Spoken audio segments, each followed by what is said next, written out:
Again today, middle of Daf Lamed Beis, we're going to start towards the bottom of the Yoma. The first word in the line is Ha'arbayim, where it says Uminayin. We read a few lines here already, but we'll continue from there.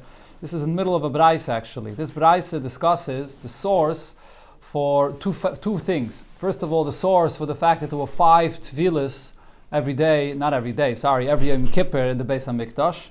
And the Braisa brought two sources, Rabbi Yehuda's opinion and Rabbi's opinion, and the Gemara will soon explain both of their opinions. Then the Braisa also is bringing the source for the 10 times that the Kohen Gadol had to wash and sanctify his hands and feet in the Beis HaMikdash.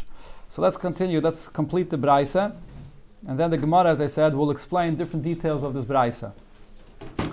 So the Braisa here says, Uminayin shekol tvila tzricha shnei kiddushin.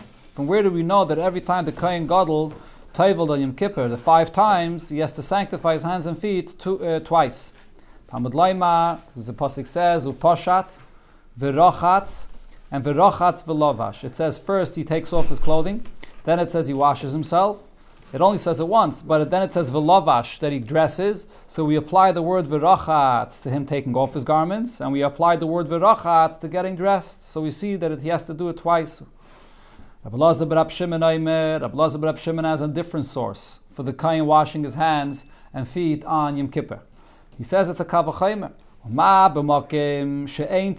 If every day in the Beis HaMikdash, when the Kohen comes to serve in the Beis HaMikdash in the morning, so there's no tefillah. Ta'an kiddush, he has to wash his hands and feet. Mokim she'ta'an tefillah, so a place where the Torah says that it's required for the Torah to come and taivel. So for sure, ein edin shetan kiddush. Most definitely, it should be required for the Kohen Gadol to come and wash his hands and feet. So Rashi here explains that this Gemara is following the opinion that we learned before, that says that when the Kohen Be'emes, when he came into the Beis HaMikdash every morning, did have to go to the mikveh. Here the Gemara says that when you come into the mikveh, to the Beis HaMikdash every morning, you don't have to go to the mikveh. So Rashi says our Gemara is following the opinion that we said before, that the only requirement to taivel every morning is midrabanan, just to remind the person that he might have been tamei. But really, minat Torah, there's no tefillah that it ever says when you come into the Beis HaMikdash in the morning. And nevertheless, you have to wash your hands and feet. So for sure, in a time in the Yom Kippur, when the Kohen has to wash his hands and feet, when he has to go to the mikveh, that is, for sure he has to wash his hands and feet. That's the source for washing your hands and feet, according to the Rabbi Elazar bar Shimon. So now the Gemara explains, kiddush echad. So just like it is when the Kohen washes his hands every day, it's only once. Afkan kiddush echad. So too over here, the Kohen should have to wash his hands and feet only once. Talmud Laimar, therefore the pasuk says, Uva aron el oil mayid ufashat es bigdei abad asher lovash. And he takes off his garments which he was wearing. So these are extra words here. When it says asher lovash, which he was wearing, mat tamad loim asher lovash. Why does it have to say those words asher lovash? Klum adam paishit elam asher lovash. Obviously, a person only gets undressed from the clothing that he's wearing. So why does it say those words? Ella, the reason is lahakish pshita lelevisha. It's adding those words to compare when the Kohen gets undressed to when he gets dressed. Ma levisha ta'an kiddush. Just like when he gets dressed, he has to wash his hands and feet. Af pshita, so too when he takes off his garments, ta'an kiddush. He also has to wash his hands and feet. So therefore we see from here that he has to wash his hands and feet twice. Okay, so this is the conclusion of the Braisa, the source of the 5 Tvilas, and the source of the 10 times that he washes his hands and feet. Now the Gemara goes back and will quote the Braisa from the beginning, piece by piece, and will explain each piece separately. It said in the Braisa, from where do we know that the Kohen goes to the mikveh 5 times and washes his hands and feet 10 times? And Talmud Laimar, he said the pasuk is Uva aron el oil mayid v'rochatz es besarei b'mayim b'mokim kadosh. He has to wash himself in the holy place. Holamadata, this teaches me shekol ha'meshana ma'aveda la'aveda, when he exchanges from one aveda to another, he's taking off the garments and putting on new garments for a different aveda. Ta'on tefillah, he has to go v'rochatz, he has to go to the mikveh.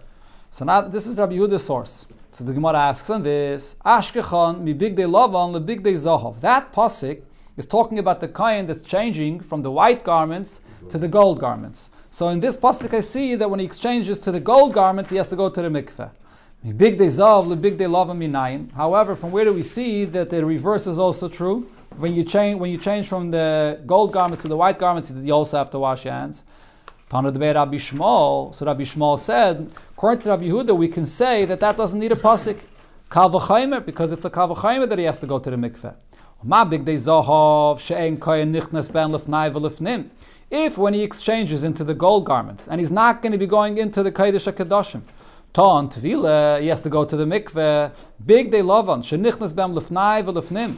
When he's changing into the white garments, and he's going to be going into the Kodesh HaKadoshim, ein edin she'ton Tvila, most definitely he has to go to the mikveh.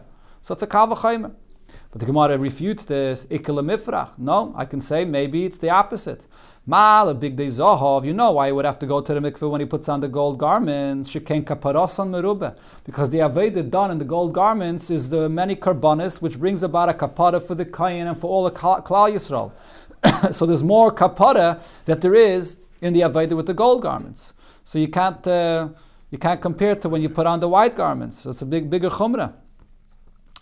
So Ella, therefore the Gemara concludes that there's no kal v'chaymer.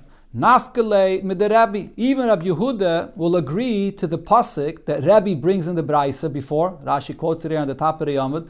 Ksaynes bat kaidesh yilbosh v'rochatz b'mayim ulevesham. That even when you put on the white garments, you have to go to the mikveh.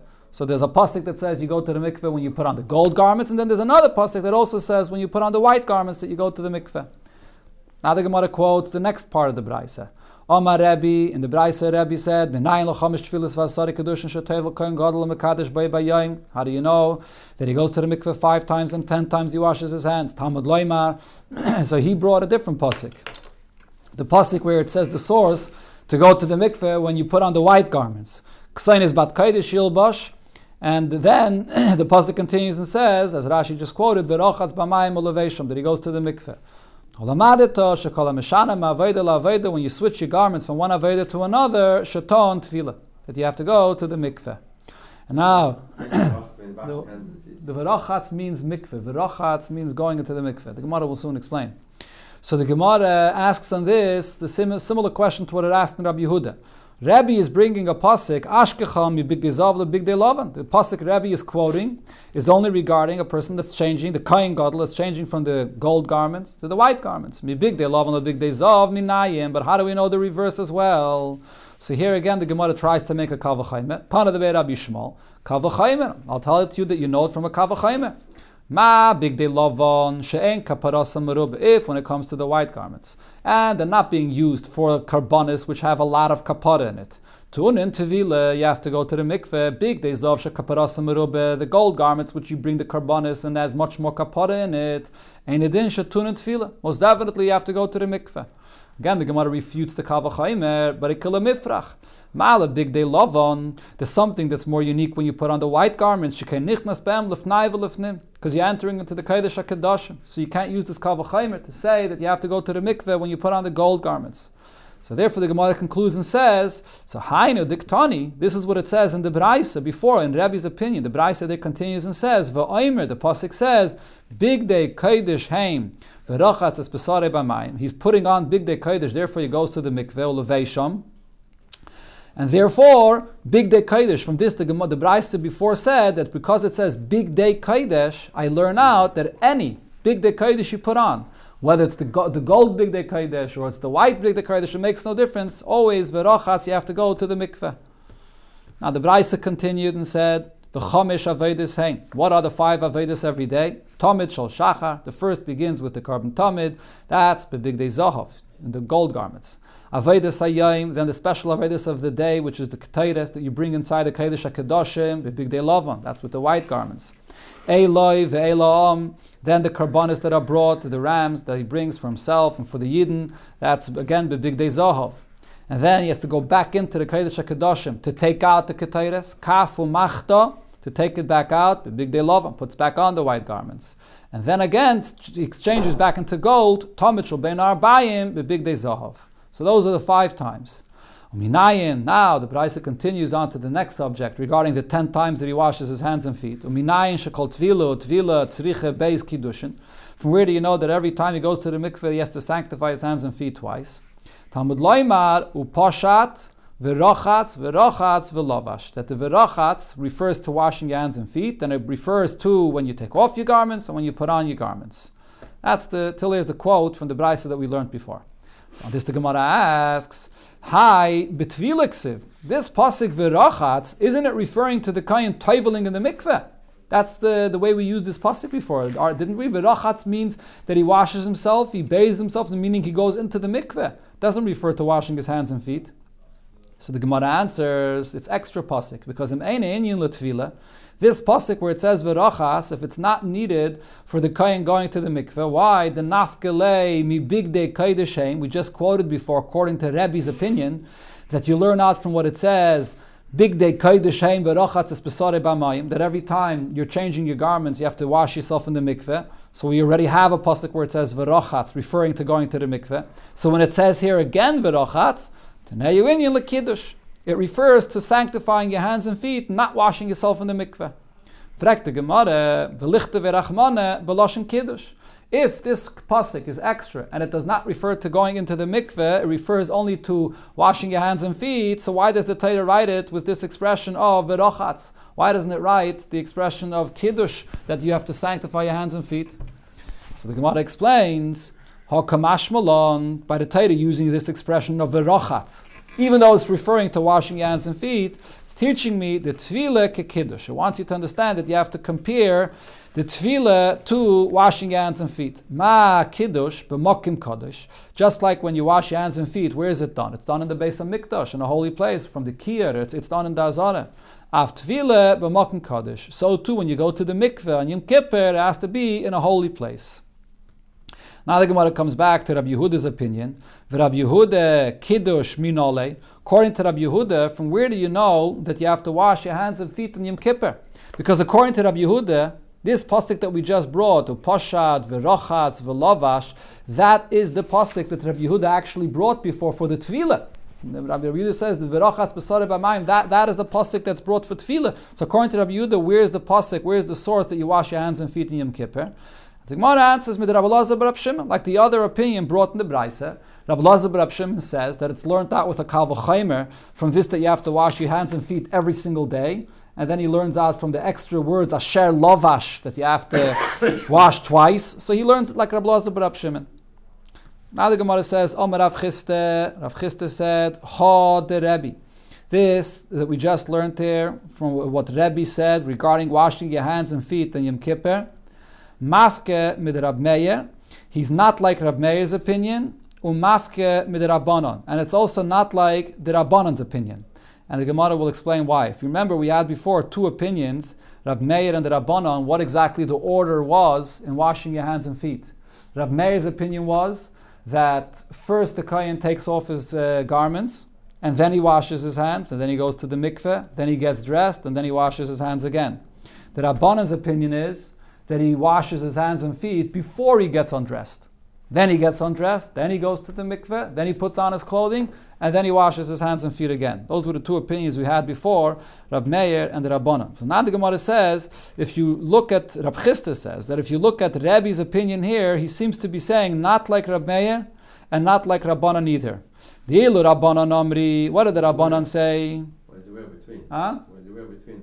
One second. The Ilu Rabbanan Amri, what did the Rabbanan say? Kishehu lavosh mekadesh. Rabbanan's opinion is that both of the times that the Kohen Gadol washes his hands and feet, it's while he's dressed. He washes once before he gets undressed, and then he washes a second time at the end, after he gets dressed, the new garments. So both times he's dressed. And what is Rebbe saying, according to Rav Chisda, the way Rav Chisda understood Rebbe's opinion, Kishehu paishit mekadesh. Both times when he washes his hands and feet is when he's undressed.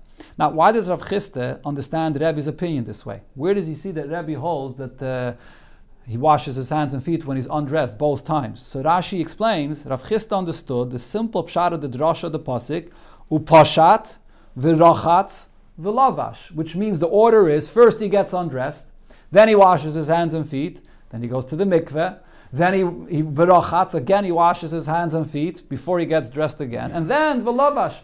Only afterwards does he get dressed. So Rav Chisda understood that the Seder is the way the drasha is. Both times he washes his hands and feet, he's not dressed. So therefore it's not like Rabbanan's opinion that say that both times that he washes his hands and feet is while he's dressed. And now it's also not like Rab Meir's opinion. Rabbi's opinion is also not like Rab Meir. Why? Because Rab Meir said, Hach Kiddush Basre, the second time that he washes his hands and feet, Kishu Lavish Mekadesh. That's after you're dressed. So even though Rab Meir holds the first time you wash your hands and feet, it's after you get undressed, but the second time it's after you're dressed already. Yoma, and Rab Chisda understands that according to Rabbi, what did Rabbi say? Kishu Paishet Mekadesh. Both times he washes his hands and feet, it's after he's undressed. So therefore, we have a third opinion over here. But Rav Acha bar Yaakov disagrees with Rav Chisda. He says, no, Hakoil Maiden, everybody agrees, B'Kiddush Sheni, that the second time you wash your hands and feet, Shaloivish and Achakach Mekadesh. So first you get dressed and then you wash your hands and feet. Why? My time, the Makra, because there's the pasuk that says, B'chlal, B'negeh to the Kain, and washing their hands and feet when they come to the Beis HaMikdash every day, Oy Begishtam El HaMizbeach, that you have to wash your hands when you're going to come to the Mizbeach. What do we learn from here? When do you wash your hands if all that's lacking is to come close to the Mizbeach?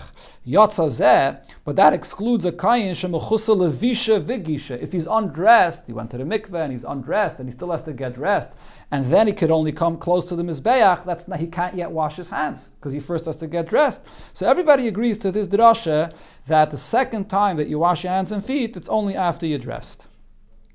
Okay, so we have two opinions over here in explaining Rebbe's opinion.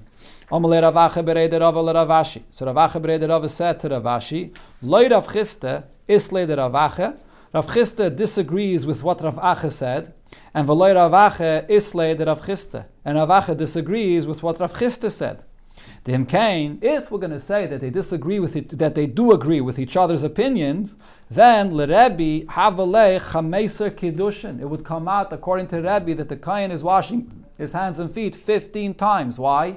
Because if you say that they hold of each other's opinions, then the kohen has to wash his hands and feet before he gets undressed, or maybe after he gets undressed, but before he goes to the mikveh, and then he has to wash his hands after he comes out of the mikveh, before he gets dressed. And then he has to wash his hands and feet again after he gets dressed. So every time he would go to the mikveh, he would have to wash his hands and feet 3 times. So he's going to the mikveh 5 times, that would be 15 times. So therefore, there's a machlokes here when it's done, but they don't agree to each other's opinions. It's either before he gets dressed or after, but not both of the times. We go back to the Mishnah. It said, Hivi'elois hatamid, the order of the Aveda of the Kohen. So he begins the day and he shechts the carbon tamid. What did it say in the Mishnah? Kartzai. Kartzai means he begins the shchita. He slits the throat of the animal. He starts the shchita, and then another kohen takes over. My kartzai. So what is this? What is this expression? What is this? The translation of this word kartzai? What does it mean? Amar Ula said, "Lishne de ketalohu." It's an expression that means that he kills the animal by the shchita, even though he doesn't complete it. Rav Nachman bar Yitzchak. So Rav Nachman bar Yitzchak said, Mikra, where's the source? Where do I find this expression of kartzim, meaning that to kill the animal? It's a pasuk that says, Agala yafyafia Mitzrayim. Mitzrayim is compared to a beautiful calf. Keretz mitzofim bava. And there's a keretz that comes from tzofim. So what does keretz mean in that pasuk? My mashma. Where do I see that keretz means to kill? K'dimetargim Rav Yosef, like Rav Yosef translated, Malke Yoi Have Mitzrayim. Mitzrayim was a great, beautiful kingdom.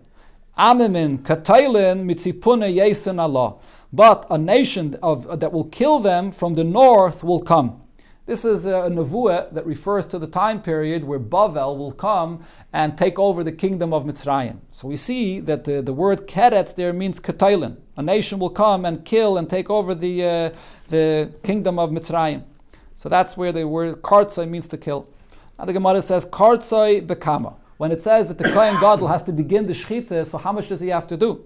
Amar Ule, so Ule says beroiv shnayim. He has to cut the majority of the 2 pipes of the animal. Rabbi Yochanan also said beroiv shnayim, most of 2 of the pipes of the animal. Rish Lakish sovar beroiv shnayim. Rish Lakish also agrees that the kohen has to cut most of the 2 pipes of the animal, and that's considered to be a kosher shchita. He doesn't have to do more, and the rest is done by a different kohen. So where do we see? What's left to do? Well, to complete the cutting these 2 pipes, it's only Rav. He cuts the majority of the 2 pipes. The shchita is kosher, and then the rest, another kain completes. So where do I see that Rish Lakish agreed to this? So the Gemara here is going to bring from the Gemara in Chulin that speaks about Shechita in general, not only regarding Shechita in the Beis HaMikdash, but Bechlal Shechita. So Rish Lakish had the following question there in the Gemara of Chulin. Once it says the Mishnah, the Halacha, Rubai Shalechad Kamayu, cutting most of the pipe of the animal, or even by a bird. By a bird, you only have to cut one pipe of the throat. So you have to cut one. So the Mishnah there says that if you cut Raiv, the majority of it, Kamayu, it's like cutting the entire pipe. That's the rule that we know. Raiv is like the entire thing. If so, Lama Shaninu, why does the Mishnah there have to say again, Raiv echad ba'oif, that this means most of one of the pipes by a bird, v'raiv shnayim b'behema, and majority of two of the pipes by the behema? Wouldn't it be obvious? Wouldn't I know this? Once you tell me that the majority of the pipe, of cutting the pipe, is like cutting the entire, so it doesn't have to spell out again and say, oh, by the bird it's the entire of one, and by the animal it's the entire of two. The halacha is that by a bird you have to cut one, and by a behemoth you have to cut two. So I would understand myself that Raiv would be okay. So it's basically the Mishnah is repeating the same thing twice. So he answered and said, Lefi sheshaninu. So basically the Shlakish is going to say, one time the Mishnah is saying it regarding Shechita B'chlal, for all animals, and another time it's saying it to teach me that this also applies to the Shechita of a carbon, by Kachim. Lefi sheshaninu, because it says here, by Karbanis, by the Yom Kippur, Hayviyu Layas Atamet, that they brought the Tamet to the Kohen Gadol. Kartzai, he began the Shechita, and then Umedek Acha Shechita al Yod. Someone else completed the Shechita, and the Kibbel is Adam, and the Kohen Gadol is the one that receives the blood, Vizarka, and he sprays it on the Mizbeach. So Yachal, I would think, Loimedek, Yehei Pasul. I would think that if another Kohen did not complete the Shechita, that the Shechita would be Pasul. In other words, that Mishnah, that extra Mishnah in Chulin, is going to come and teach me over here, also regarding Kachim, that even if it wasn't completed, I would think that it would be Pasul. Now the Gemara interrupts this point, and it says that I would think that if you don't complete the Shechita by the Kachim, I would think that it's Pasul. So the Gemara says, how could you say this? Yachal le'meidek yehei Pasul? You would think if another Kohen doesn't complete it, it would be Pasul? How could that be? If that would be the case, so that would mean that the Kohen Gadol's Shechita was incomplete. It wasn't a good Shechita yet. And only when another Kohen comes and completes it, that's when it becomes a kosher Shechita. So then how could you say that? Because it comes out that the Avodah of the Shechita is being done by someone else and not by the Kohen Gadol.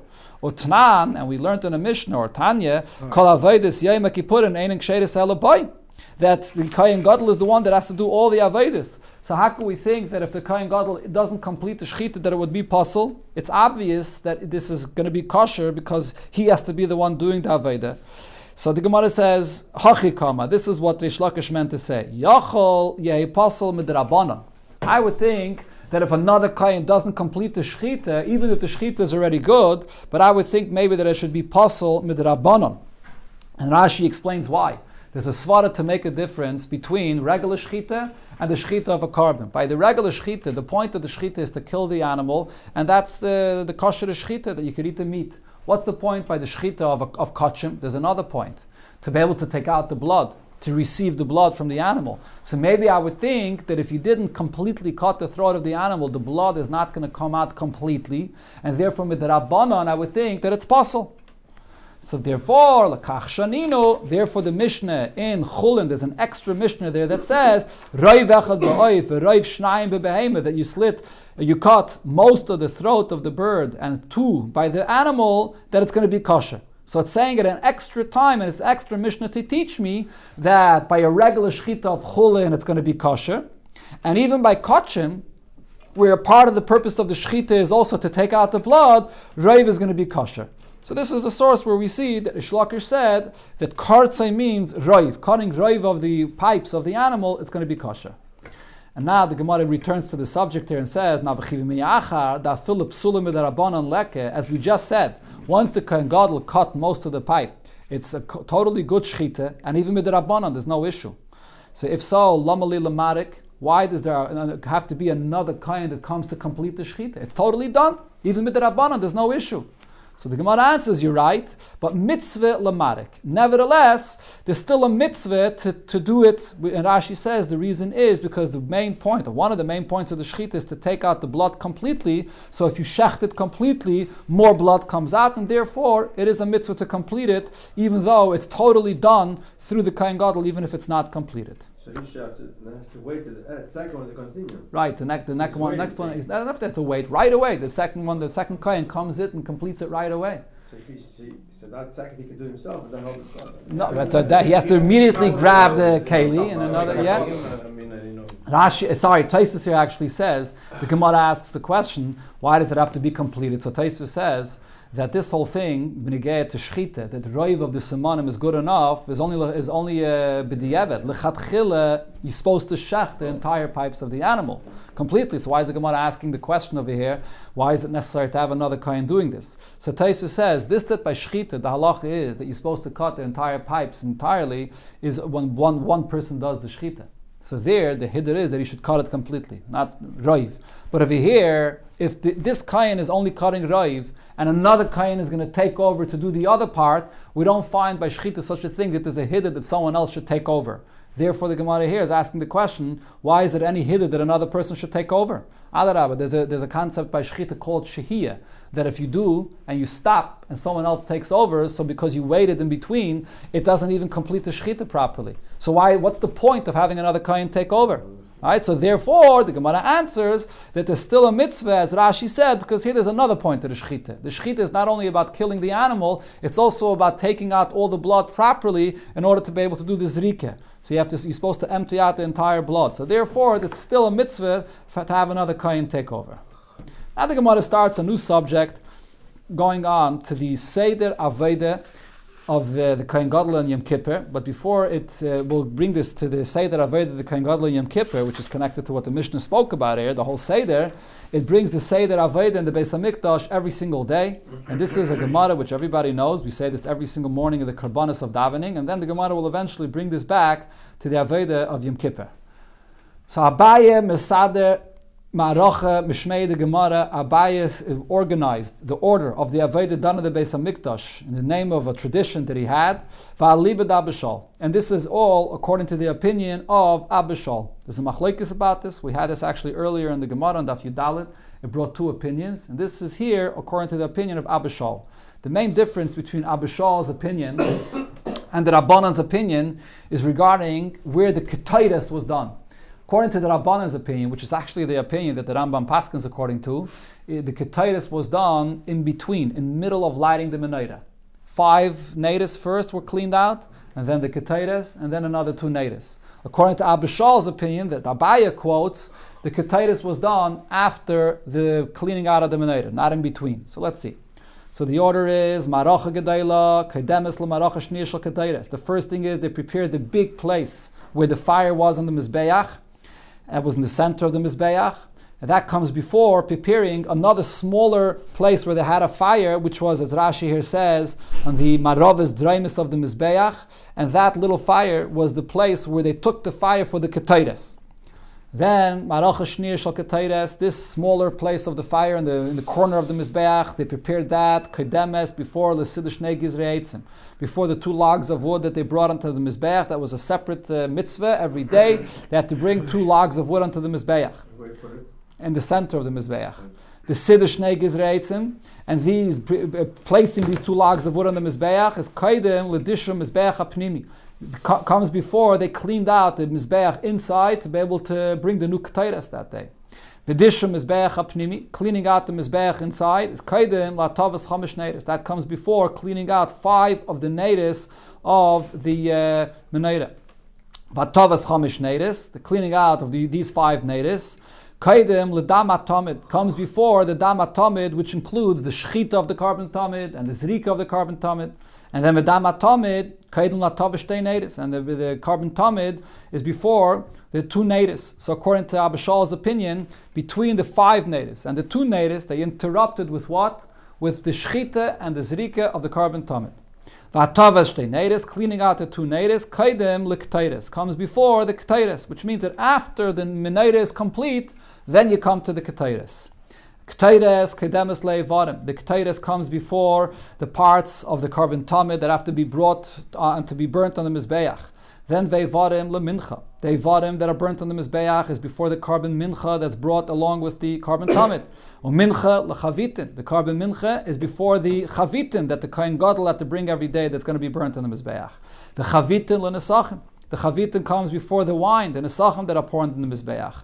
Unesachin lemusafin. The nesachin of the carbon tamid comes before, if it's a Shabbos or a Chodesh like today, before the musafin that are brought afterwards. Umusafin levazichin. The musafin come before the bazichin, which refers to the frankincense that was on Shabbos. This is on a Shabbos that they brought the bazichin on the mizbeach. It doesn't only refer to the bazichin, but it refers to bechlal preparing all the lechem apanim. So this came, when did they prepare the lechem apanim and then burn the bazichin from the previous week?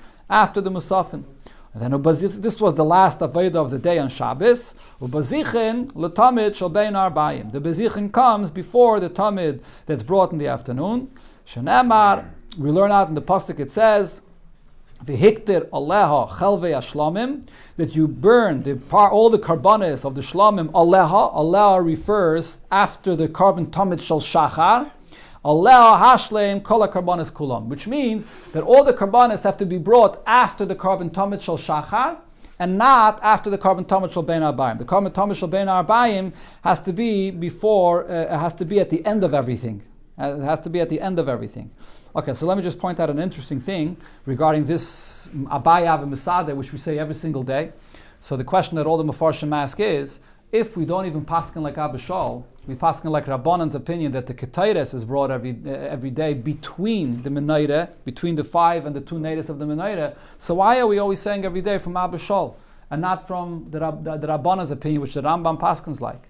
So the Beis Yosef says that even though we really paskin like the Rabbanan, but nevertheless the olam, the velt, the minig in the velt is that we say like the psaktin of Abba Shaul, even though that's not really the psak halacha. That's what the Beis Yosef says.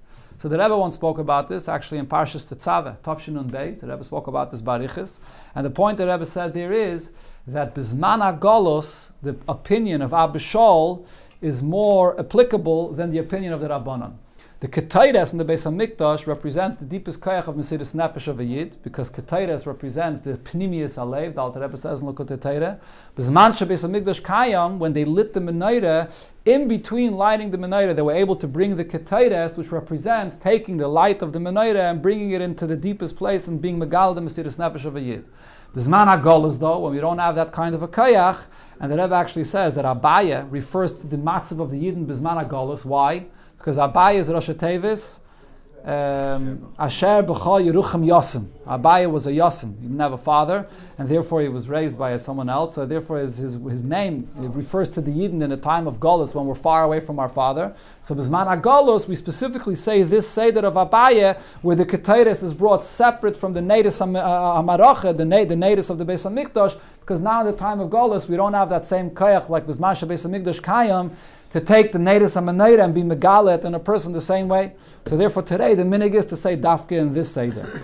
The Hemshech of the Gemara here, it will go through piece by piece the order that Abba Shaul here said, and it will bring the sources for this. Okay. Huh?